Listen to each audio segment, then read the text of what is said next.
First, you have some time to look at questions 1 to 5.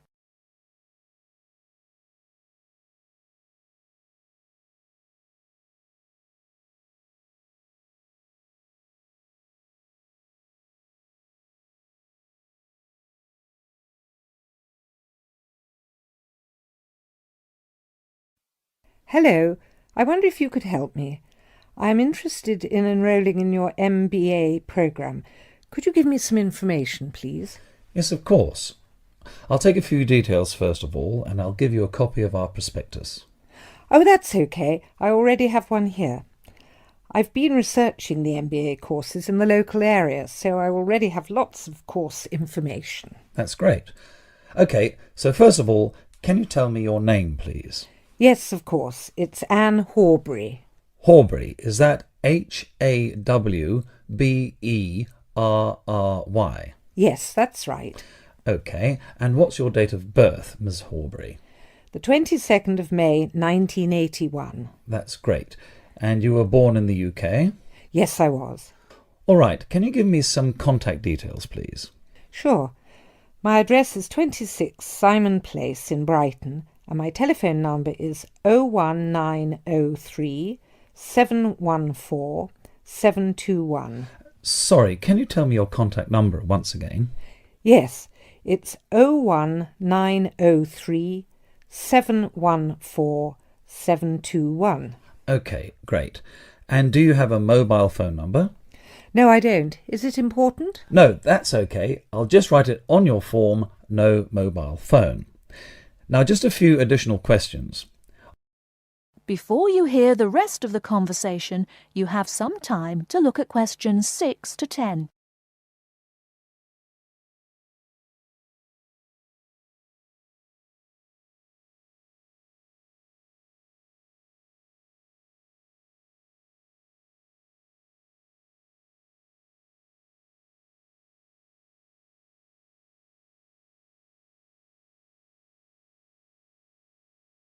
Now listen and answer questions 6 to 10. Are you working or studying anywhere else at the moment?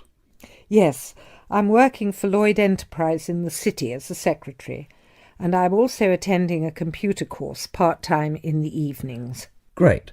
So can you give me some details about your educational background?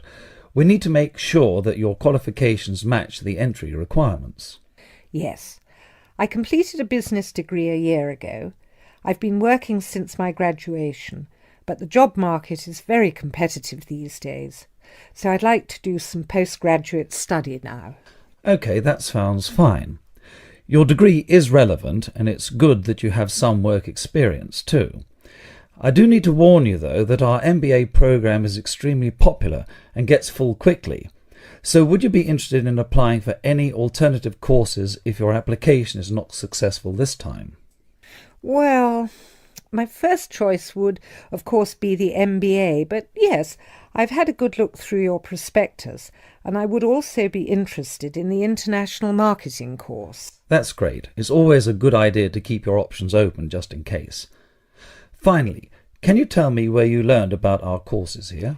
Actually, my cousin studied the MBA course 2 years ago, and she recommended it to me. OK, well, thank you for coming in today.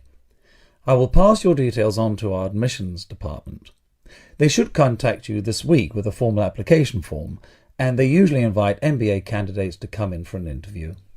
OK, well, thanks for your time. No problem. Good luck with your application. That is the end of part 1. You now have half a minute to check your answers.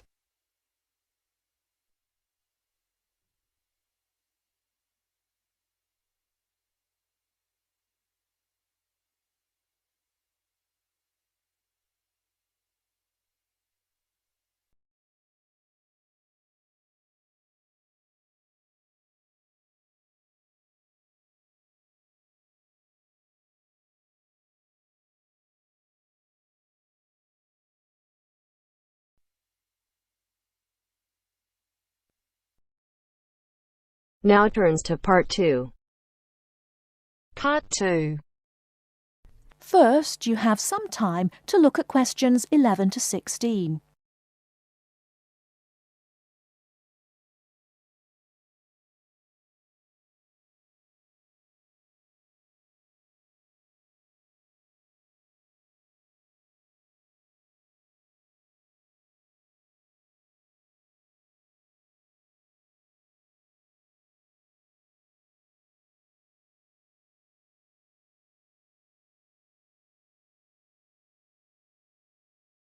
Now, listen carefully and answer questions 11 to 16.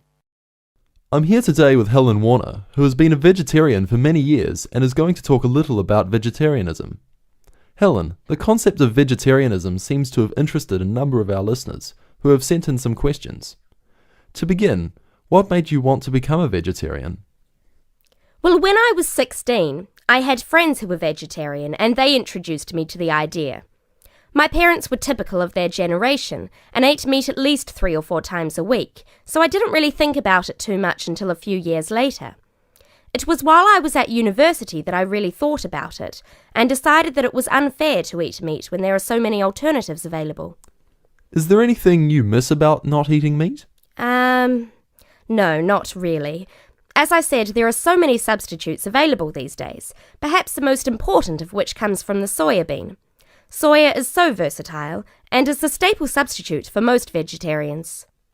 So what about the nutritional value of vegetarian food? Isn't it true that there are some vitamins that you can't get from soya or vegetables alone? Surely people need these vitamins. Yes, that's correct. But actually there is only one vital vitamin that is only present in meat. That's vitamin B12. Most vegetarians are aware of the implication of this and actually take B12 supplement in the form of tablets. Of course, the way you cook vegetables is also very important in preserving vitamins. Many countries, particularly the UK, have a reputation for overcooking vegetables. Water-soluble vitamins, where the vitamins are dissolved into the water, are often lost. Vitamin C is a common example. However, the loss of vitamins can be avoided by microwaving or steaming vegetables, which is what I do whenever I cook. Some people don't want to change their cooking habits too much, so if you do boil them, simply cut down on the cooking time. So a vegetarian diet is fairly healthy then? Oh yes.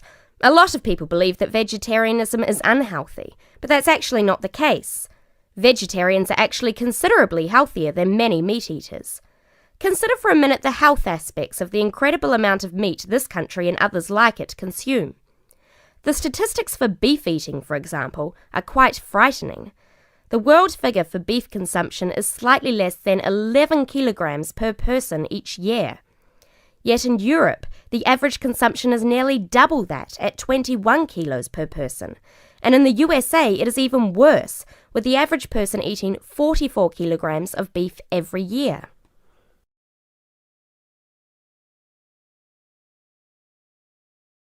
Before you hear the rest of the talk, you have some time to look at questions 17 to 20.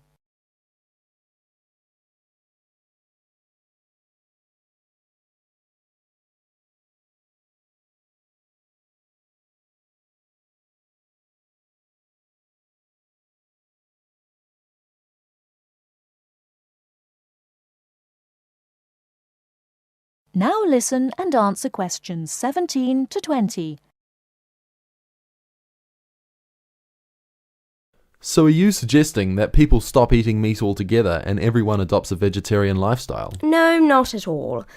Even in the healthiest diets, there is still a place for meat, but it should be eaten in moderation.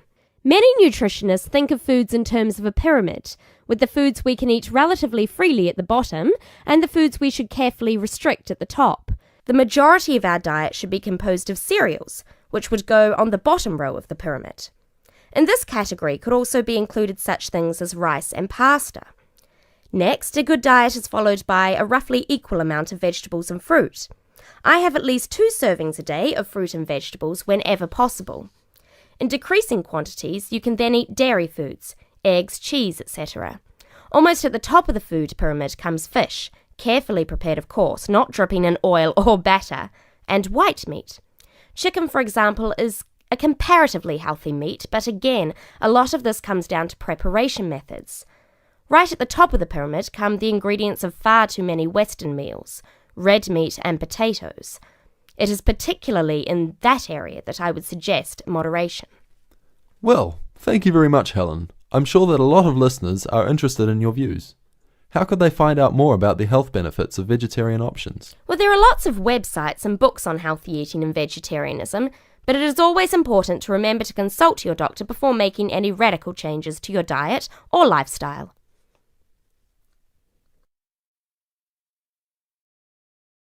That is the end of part 2. You now have half a minute to check your answers.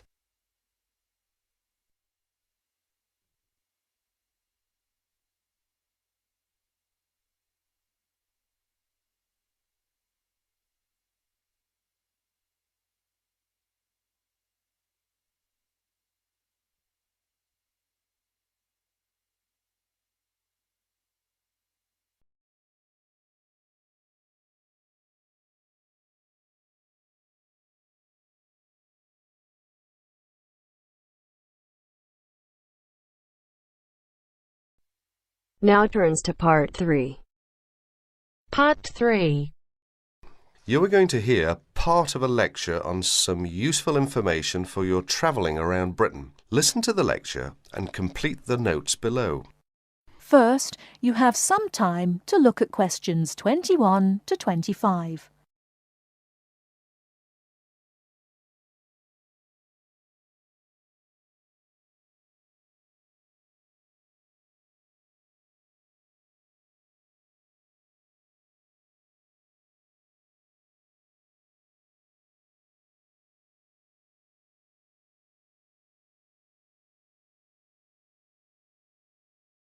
Now listen carefully and answer questions 21 to 25. Good afternoon and welcome to the session on Britain. This afternoon I would like to provide some useful information for you about travelling around Britain. Britain has over 700 tourist information centres. You will find them at major ports, airports, stations, historic landmarks and towns, and holiday centres. So just look out for this sign that says Tourist Information. The staff will be able to answer your holiday queries, as well as provide essential maps, guides and brochures. Tourist information centres at major ports and airports in London and addresses of British Tourist Authority European offices are all listed on the Tourist Information Centres. Now, let's talk about the telephone in Britain. You know, Britain is well supplied with public telephones.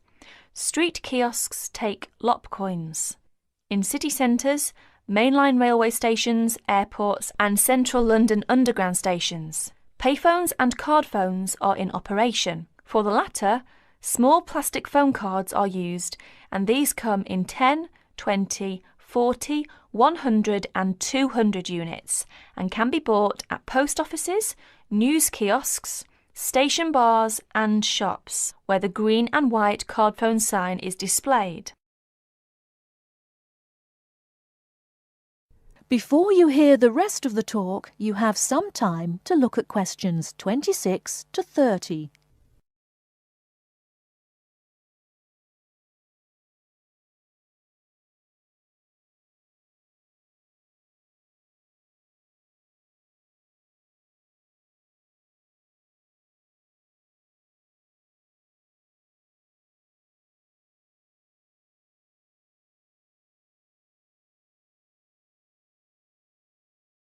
Now listen and answer questions 26 to 30.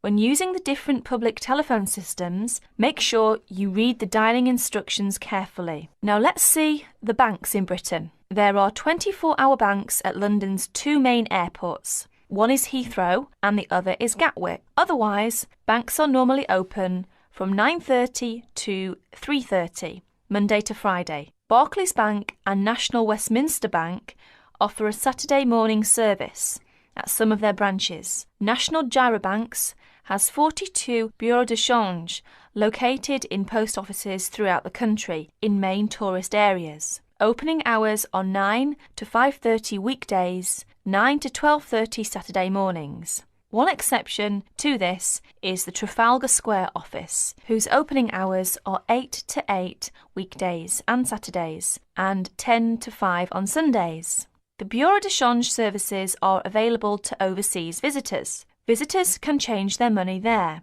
You can also change money at Bureau de Change, large hotels, department stores and travel agents. Be sure to check in advance the rate of exchange and the commission charged, as these vary considerably. Wherever possible, you are advised to use the bank or bureau de change, which conforms to the BTA Code of Conduct. In most cases, this is indicated by display of the code. That is the end of part 3. You now have half a minute to check your answers.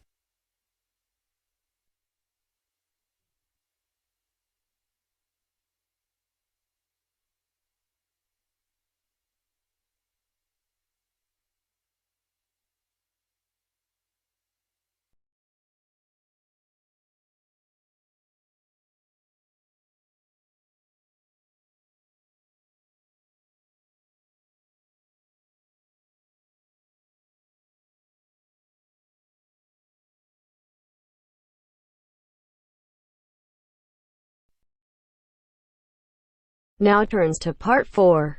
Part 4. 9.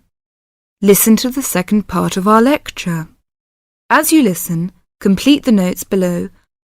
First, you have some time to look at questions 31 to 40.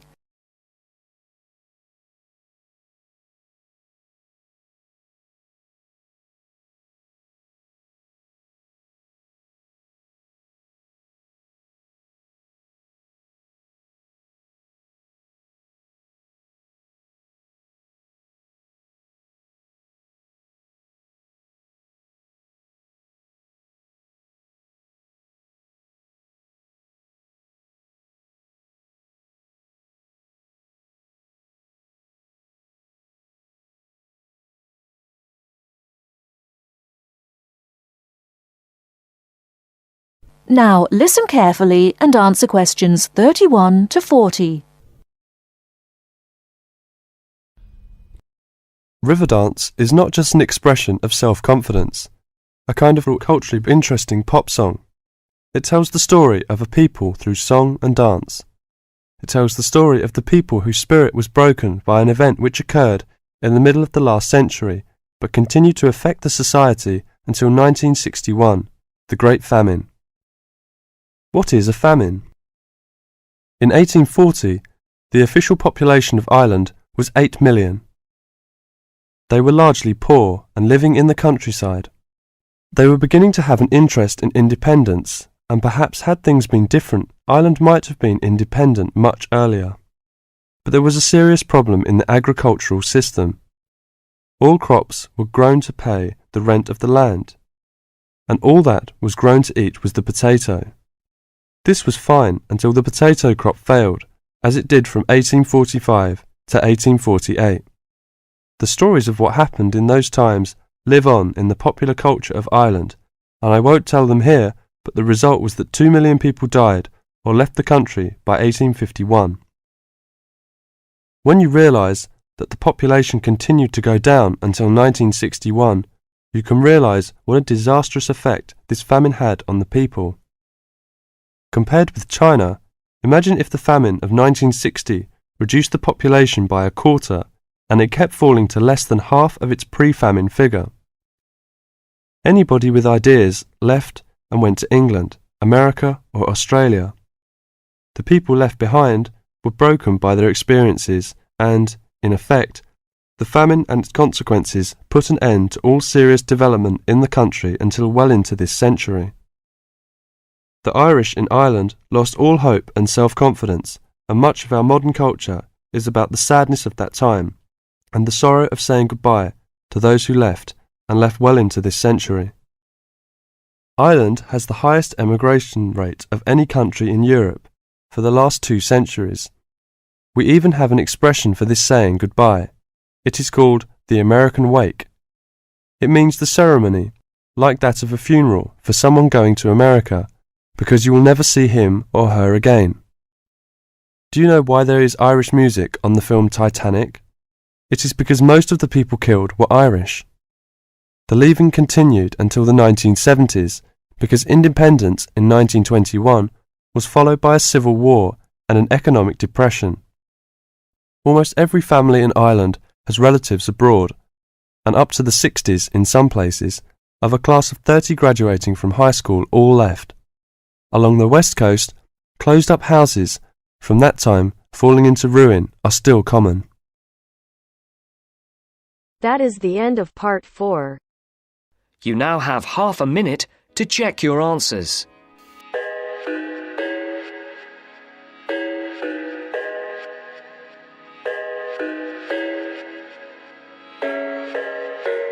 I thought I had it figured out, believed in us, we were meant to be, no doubt. A teenage love, everybody else could see the way we were, living in a fantasy.